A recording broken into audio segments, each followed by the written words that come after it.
तो इस वीडियो में अब हम लोग जो है वाष्प दाब के अनुमान के बारे में समझेंगे।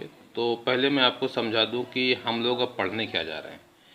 हम लोगों ने ऐसे विलयन के बारे में पढ़ लिया है जिसमें विलायक और विलेय दोनों क्या होते हैं, वाष्पशील होते हैं। लेकिन अब हम लोग ऐसे विलयन का अध्ययन करेंगे जिसमें विलायक तो वाष्पशील होता है लेकिन जो विलेय होता है वो वाष्पशील नहीं होता। मतलब अब हम क्या पढ़ने जा रहे हैं, अब हम लोग ठोस का द्रव में विलयन पढ़ने जा रहे हैं। हम लोगों ने द्रव में गैस का विलयन पढ़ा, जिसे मैंने सोडा वाटर आपको एग्जाम्पल दिया था। उस पर आपने एक नियम भी पढ़ा है, हेनरी का नियम। फिर हम लोग द्रव में द्रव का विलयन पढ़े हैं, दोनों द्रव वाष्पशील होते हैं, जिस पर हमने एक नियम पढ़ा है, राउल्ट का नियम, जिसमें आपको पढ़ाया गया कि जो विलयन के प्रत्येक अवयव होते हैं उनका जो वाष्प दाब होता है वह विलयन में उस अवयव के मोल प्रभाज के समानुपाती होता है। यानी पी ए समानुपाते यक्स ए होता है और पी बी समानुपाते यक्स बी होता है। ये आपने पढ़ लिया। अब हम लोग पढ़ने जा रहे हैं ऐसे विलयन के बारे में जिसमें जो विलेय होता है वह अवाष्पशील होता है, मतलब ठोस होता है। ठोस को हम क्या मानते हैं, अवाष्पशील मानते हैं। जैसे मान लीजिए कि ये पानी है, अब अगर इसमें मैं नमक घोल दूँ तो पानी में से जो भाप निकलेगी, वाष्प निकलेगी इस विलयन से, वह पानी की होगी। नमक तो भाप बन के उड़ नहीं सकता। या मैं पानी में चीनी को घोल के शरबत बना दूं और उसको रख दूं तो इस शरबत में से जो वाष्प निकलेगी, भाप निकलेगी, वो पानी की होगी। चीनी तो भाप बन के उड़ेगी नहीं। तो मेरी बात आप समझ चुके होंगे कि अब हम लोग किस प्रकार के विलयन के बारे में पढ़ने जा रहे हैं, जिसमें विलेय क्या होता है, अवाष्पशील होता है, जिसकी वाष्प नहीं बन सकती है।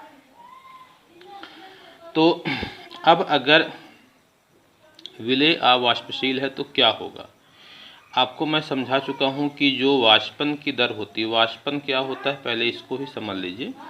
जैसे ये कोई थाली है मान लीजिए, और आपने इस थाली में पानी रख दिया है और इस पानी को आप रूम के अंदर रख दीजिए, तो आप देखेंगे 1 या 2 दिन में जो पानी होता है थाली का वो सूख जाता है। थोड़ा सा पानी रख के आप देखिएगा। तो ऐसा इसलिए होता है कि जो पानी के कण होते हैं ये थाली से निकल जाते हैं, मतलब पानी की सतह से निकल जाते हैं और धीरे धीरे ये वायुमंडल में मिलते रहते हैं। इस क्रिया को वाष्पन कहते हैं। वाष्पन जो होता है प्रत्येक टेम्परेचर पर होता है। जो वाष्पन की दर होती है वह जो द्रव है उसकी सतह पर निर्भर करती है, यानी उसका सरफेस कितना है। जैसे उतने पानी को आप बाटल में भर के रखोगे तो उतनी तेज़ी से पानी बाटल का नहीं उड़ेगा, लेकिन थाली वाला पानी क्या होगा, तेज़ी से सूख जाएगा। उसमें वाष्पन की दर तेज़ होगी। क्यों तेज़ होगी, क्योंकि उसका सरफेस ज़्यादा होता है, उसका खुला तल जो होता है ज़्यादा होता है। तो वाष्पन की दर जो होती है खुले हुए तल पर निर्भर करती है। अब देखिए, अगर मैंने इसमें शुद्ध पानी रखा है तो यहाँ पर केवल पानी के अणु ही होंगे। इसकी सतह पर किसके अणु होंगे, केवल पानी के अणु होंगे। लेकिन अगर मैं इस पानी में नमक घोल दिया हूँ तो अब जाहिर सी बात है कि नमक के कुछ अणु भी इस ऊपरी सतह पर आएंगे, क्योंकि आप ऊपर से पानी को चखेंगे तो नमकीन तो बिल्कुल दिखेगा अगर नमक घुला है तो। इसका मतलब नमक के जो कण है वो यहाँ पर भी उपस्थित है। तो जिस जगह को पहले केवल पानी के अणु ही ग्रहण घेरते थे, अब उस जगह को कहीं कहीं उसी जगह में नमक के अणु भी आ जाएंगे। तो जाहिर सी बात है जब उसी जगह को अब नमक के कुछ अणु भी घेर रहे हैं तो अब सरफेस पे जो पानी के अणु हैं उनकी संख्या में क्या हो जाएगी, कमी हो जाएगी। यानी वास्तव में बर्तन का क्षेत्रफल तो हमें घटा हुआ दिखाई नहीं पड़ रहा, लेकिन अगर हम इसको माइन्यूट लेवल पे देखें, मॉलिक्यूलर लेवल पे देखें, तो अब जितनी जगह पानी के अणु घेर रहे थे उस जगह में क्या आ गई है, कमी आ गई है। तो जब कमी आ गई है तो वाष्पन की दर भी क्या होगी, कम हो जाएगी, क्योंकि वाष्पन की दर क्या होती है, तल के क्षेत्रफल पर ही निर्भर करती है। तो अब तल का जो प्रभावी क्षेत्रफल है नमक के अणुओं की आ जाने की वजह से क्या हो गया, कम हो गया। तो आपने इस बात को समझ लिया कि शुद्ध जो, अगर शुद्ध पानी होता तो उसमें वाष्पन ज़्यादा होता, तो उसका वाष्प दाब भी ज़्यादा होता। लेकिन अगर हमने इसमें किसी अवाष्पशील विलेय को घोल दिया है तो इसके वाष्पन की दर कम हो जाती है, मतलब इसका वाष्प दाब कम हो जाता है। तो यहाँ से एक निष्कर्ष निकलता है कि शुद्ध विलायक का वाष्प दाब क्या होता है, अधिक होता है, विलयन का वाष्प दाब कम होता है। क्या आपने सुना? शुद्ध विलायक का वाष्प दाब अधिक होता है और विलयन का वाष्प दाब कम होता है जब विलयन में क्या घुला हो, अवाष्पशील विलेय पदार्थ घुला हो। तो देखिए जो पहली डेफिनेशन जो मैं आपको समझाने जा रहा हूँ उसको आप समझिए। वाष्प दाब का अवनमन, अवनमन का मतलब होता है कमी। वाष्प दाब में कमी क्यों आती है? जब हम विलायक में किसी अवाष्पशील विलेय को घोल देते हैं तो जो विलयन होता है उसके वाष्प दाब क्या होता है, विलायक से कम हो जाता है। ये आपने अभी समझ लिया, उसको मैंने लिखा भी है। शुद्ध विलायक के वाष्प दाब, शुद्ध विलायक के वाष्प दाब को P0 लिखा जाता है तथा विलयन के वाष्प दाब उसको PS लिखा गया के अंतर को वाष्प दाब का अवनमन कहते हैं। अभी मैं आपको समझा चुका हूँ कि शुद्ध विलायक का वाष्प दाब अधिक होता है और विलयन का वाष्प दाब कम होता है और इसी के अंतर को क्या कहते हैं, वाष्प दाब का अवनमन। तो वाष्प दाब में अवनमन बराबर क्या होता है, P0 माइनस PS। P0 क्या है, शुद्ध विलायक का वाष्प दाब और PS क्या है, विलयन का वाष्प दाब। तो अगली चीज समझिए, वाष्प दाब का अपेक्षित अवनमन। वाष्प दाब का अपेक्षित अवनमन क्या होता है, विलयन के वाष्प दाब में अवनमन। विलयन के वाष्प दाब का में अवनमन का मतलब P0 माइनस PS। ये चीज़ हमारी क्या कहलाती है, विलयन के वाष्प दाब में अवनमन। तो विलयन के वाष्प दाब में अवनमन तथा शुद्ध विलायक के वाष्प दाब, शुद्ध विलायक का वाष्प दाब क्या है, P0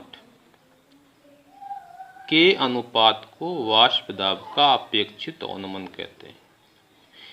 P0 माइनस PS क्या है, विलयन के वाष्प दाब में अवनमन, और P0 क्या है, विलायक का वाष्प दाब। इसके अनुपात को क्या कहेंगे, वाष्प दाब का अपेक्षित अवनमन।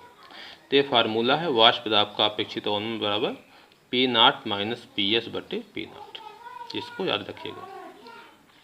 फिर से समझा दे रहा हूँ, विलयन के वाष्प दाब में अवनमन, ये P0 माइनस PS क्या, वाष्प दाब में अवनमन तथा शुद्ध विलायक के वाष्प दाब के अनुपात को वाष्प दाब का आपेक्षिक अवनमन कहते हैं। फार्मूला लिखाइए। अब अविलेय जो अवाष्पशील जो विलेय होते हैं उनके लिए इसमें जो नियम है इसको आपको पढ़ना है, राउल्ट का नियम। तो राउल्ट का नियम क्या होता है इसको देखिए। ये राउल्ट का नियम किसके लिए है, अविलेय अवाष्पशील विलेय के लिए। किसके लिए, अवाष्पशील विलेय के लिए। मतलब जैसे नमक को अगर आपने पानी में डाल दिया तो नमक थोड़ा वाष्पित होगा, उसके लिए। विलयन के वाष्प दाब में आपेक्षिक अवनमन उसमें उपस्थित विलेय पदार्थ के मोल प्रभाज के बराबर होता है। विलयन के वाष्प दाब में आपेक्षिक अवनमन, आपेक्षिक अवनमन यही है, P0 माइनस PS बटे P0। ये किसके बराबर होता है, उस विलयन में विलेय पदार्थ के मोल प्रभाज के बराबर होता है। तो ये राउल्ट का नियम है, किसके लिए, अवाष्पशील विलेयुक्त विलयन के लिए। यह नियम भी उसी नियम से निकाला जाता है, राउल्ट के नियम से, जो बेसिक नियम है। मैं भी अब उसको डेराइव करके भी समझाऊंगा, लेकिन ये जो राउल्ट का नियम है यह अवाष्पशील विलेयुक्त विलयन के लिए राउल्ट का नियम है। अब देखिए, यदि विलयन में अवाष्पशील विलेय पदार्थ के मोलों की संख्या स्मॉल n है, अवाष्पशील विलेय पदार्थ के मोलों की संख्या कितनी है? Small n। विलायक के मोलों की संख्या कैपिटल N है। तो अब राउल्ट के नियम के अनुसार P0 माइनस PS बटे P0, ये क्या है? विलयन के वाष्प दाब में अपेक्षित उन्मूलन, ये बराबर किसके होगा? विलेय के मोल प्रभाज के। अब वही चीज़ मैं समझा रहा हूँ, राउल्ट के नियम को हम स्थापना करेंगे। अब इस फार्मूले को हम, जो राउल्ट का बेसिक नियम है, राउल्ट का बेसिक नियम क्या है? विलयन में किसी पदार्थ का जो आंशिक वाष्प दाब होता है उसके मोल प्रभाज के समानुपाती होता है। ये बेसिक नियम है। उस नियम की सहायता से अब हम लोग ये जो राउल्ट का नियम लिखा है मैंने, इसको हम क्या करेंगे? डिराइव करेंगे। तो राउल्ट के नियम की स्थापना देखिए, यदि किसी विलयन में अवाष्पशील विलेय के मोलों की संख्या स्मॉल n, विलेय के स्मॉल n मोल घुले हों तथा द्रव विलायक के कैपिटल N मोल हों। अवाष्पशील विलेय के कितने मोल हैं? स्मॉल n, और द्रव विलायक के कैपिटल N हो तो विलयन का वाष्प दाब विलायक के मोल प्रभाज के समानुपाती होता है। विलयन का वाष्प दाब विलायक के मोल प्रभाज के समानुपाती होता है। क्यों? क्योंकि देखिए, जब कोई विलयन है, इसमें जो विलेय है वो क्या है? अवाष्पशील है। तो विलयन में से जो वाष्प निकले वो किसके निकलेगी? विलायक की ही निकलेगी। तो जो विलयन का वाष्प दाब होगा वो किसके समानुपाती होगा? विलायक के मोल प्रभाज के। समझ रहे हैं? क्योंकि विलयन से जो वाष्प निकल रहे किसकी निकल रही? विलायक की। तो जो विलायक है उसका वाष्प दाब किसके समानुपाती होगा? जो विलयन में विलायक का मोल प्रभाज है उसके समानुपाती होगा। ये बात आपको समझ में आ गई होगी। विलयन का वाष्प दाब PS तथा शुद्ध विलायक का P0 है। तो विलयन का वाष्प दाब किसके समानुपाती होगा? विलायक के मोल प्रभाज के। क्यों? क्योंकि उस विलयन में जो विलेय है वह वाष्पशील है ही नहीं, तो वाष्प दाब क्या उत्पन्न करेगा? केवल विलायक ही वाष्पशील है। तो विलयन में किसकी वाष्प होगी? केवल विलायक की। जैसे मान लीजिए कि अगर मैं, एक बर्तन है, इस बर्तन में मैंने नमक घोल रखा है, तो इस पानी में नमक घोल दिया है, तो ये मेरा विलयन हो गया। अब इसमें से जो वाष्प निकलेगी वो किसकी निकलेगी? पानी की तो निकलेगी, नमक की भाप थोड़ा निकलेगी। तो जो पानी का वाष्प, ये जो विलयन है जो इसमें वाष्प दाब होगा वो किसका वाष्प दाब होगा? विलायक का होगा। और वह समानुपाती किसके होगा? इस विलयन में विलायक के मोल प्रभाज के। क्योंकि आपको पढ़ाया गया है कि PA समानुपाती क्या होता है? यक से। जिस अवयव के आंशिक वाष्प दाब की हम बात करते हैं वह विलयन में उसके विलेय प्रभाज के समानुपाती होता है। तो PS समानुपाती किसके हो गए? विलायक के मोल प्रभाज के। अब ये समानुपाती के चिन्ह को हटाने के लिए कांस्टेंट लाएंगे, के बराबर आ जाएगा। शुद्ध विलायक के लिए अगर मैं मानता हूं कि शुद्ध विलायक, शुद्ध पानी है, तो शुद्ध अगर पानी है तो उसमें विलेय के मोलों की संख्या क्या होगी? 0 होगी। शुद्ध पानी में कहाँ कोई विलेय होता? तो शुद्ध पानी में विलेय के मोलों की संख्या अगर स्मॉल n बराबर 0 है तो शुद्ध अगर वो पानी है तो उसके वाष्प दाब को क्या कहेंगे? P0। शुद्ध विलायक के वाष्प दाब को P0 कहेंगे। यानी मैं शुद्ध जल की अगर मैं बात करूंगा तो स्मॉल n बराबर क्या हो जाएगा? 0 हो जाएगा। और जो PS है उसकी जगह क्या लिखा जाएगा? P0। क्योंकि शुद्ध विलायक का वाष्प दाब क्या है? P0 है। और शुद्ध विलायक जब मैं लूँगा तो वहाँ पर विलेय के मोलों की संख्या हो जाएगी 0 हो जाएगी। तो इसकी जगह पर, PS की जगह पर मैंने क्या रख दिया है? P0। और स्मॉल n की जगह क्या रख दिया? 0 रख दिया। तो क्या हो जाएगा? P0 बराबर K कैपिटल N बटे कैपिटल N। ये कट के 1 हो जाएगा। तो P0 बराबर क्या हो जाएगा? K हो जाएगा। K का मान समीकरण 1 में रखने पर, यह 1 है, इसमें K का मान रखेंगे। K का मान क्या रखेंगे? P0।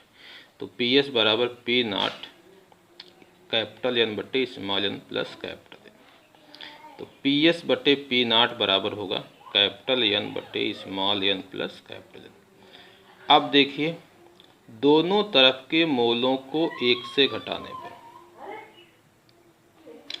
इसको भी 1 से घटाएंगे, इसको भी 1 से घटाएंगे, 1 से घटाने पर तो 1 माइनस पी एस बटे P naught 1 minus capital N बटे small N plus capital N. इसको इधर गुणा करिए तो पी नाट माइनस पी एस बटे P naught small N plus capital N minus small N बटे small N plus capital N. अब आप समझ रहे हो घटाने का मतलब, ये पूरा यहाँ 1 में गुणे होगा तो small N plus capital N, ये माइनस है तो माइनस और एक कैपिटल एन, फिर ये सबके बटे में हो जाएगा small N plus capital N. तो कैपिटल एन कैपिटल एन से क्या हो जाएगा, कट जाएगा।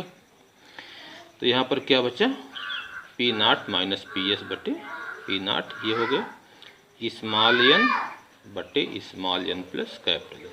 तो यही राउल्ट का नियम है।